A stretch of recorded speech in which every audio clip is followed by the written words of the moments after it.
प्यारे बच्चों नमस्कार। स्वागत है आप सभी का एक नए वीडियो में।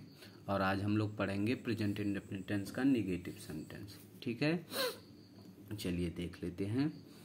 फार्मूला कह रहा है, नियम कह रहा है आपका कि एक वचन कर्ता के साथ डज नॉट का प्रयोग करें और बहुवचन कर्ता के साथ डू नॉट का। ठीक है, एक वचन कर्ता के साथ किसका प्रयोग करें?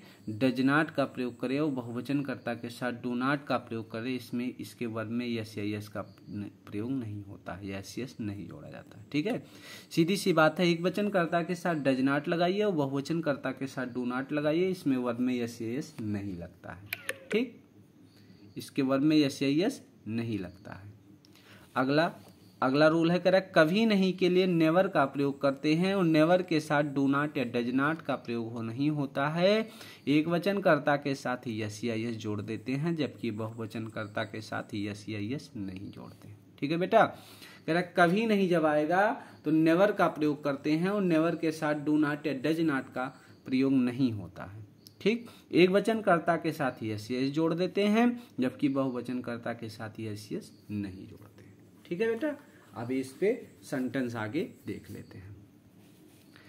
चलिए, तो सेंटेंस आपका एग्जाम्पल आपका है, देख लेते हैं बेटा।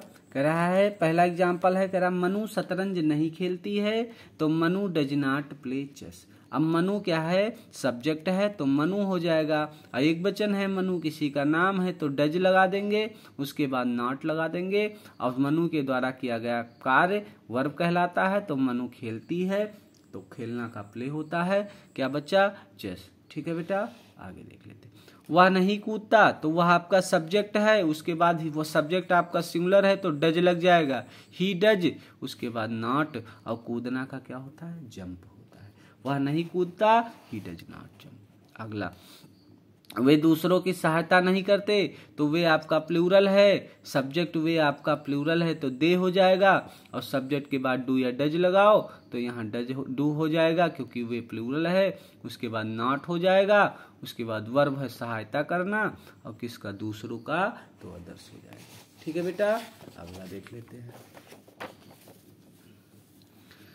कह रहा वह कभी नहीं हंसती, तो सी नेवर लाफ। अब देखो, नेवर वाले कंडीशन में subject plus never plus verb में यस या यस प्लस ऑब्जेक्ट। ठीक है बेटा, तो सी क्या हो जाएगा? सब्जेक्ट हो जाएगा। उसके बाद कभी नहीं के लिए नेवर लगा दीजिए, और वर्ब का होता लाफ। और ये देखो, यहाँ सिंगुलर है, एक वचन है, तो इसमें यस या यस लगा दीजिए, तो सी नेवर लाफ। ठीक है, कह रहा वह कभी नहीं रोता, वह कभी नहीं रोता, तो कभी नहीं रोता, वह प्लूरल के लिए सब्जेक्ट लगा दीजिए, केवल नेवर लिख दीजिए, और वर्ब का फर्स्ट फॉर्म लिख दीजिए, ऑब्जेक्ट लिख दीजिए।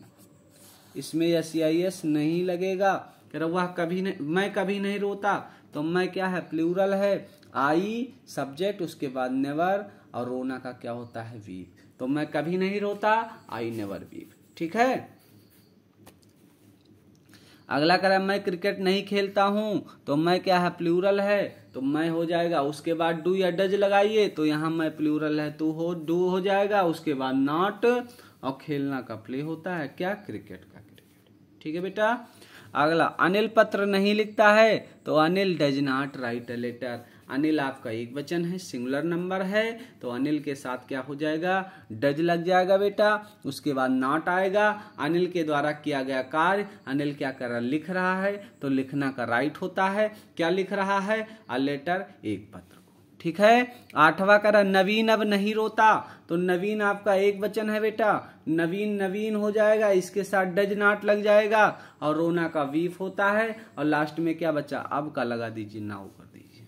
ठीक है, नवा क्वेश्चन करा रवि कानपुर नहीं जाता, तो रवि एक वचन है, इसके साथ डज नॉट हो जाएगा। रवि डज नॉट कहाँ नहीं जाना का क्या है? गो। ठीक है, Ravi does not go to Kanpur, Ravi Kanpur नहीं जाता।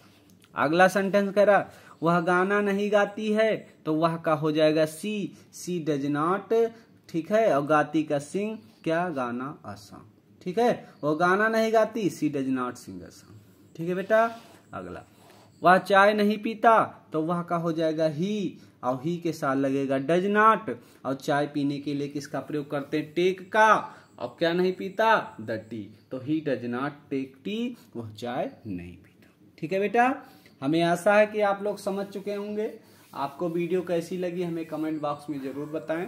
हंसते रहें, मुस्कुराते रहें, पढ़ते रहें। धन्यवाद।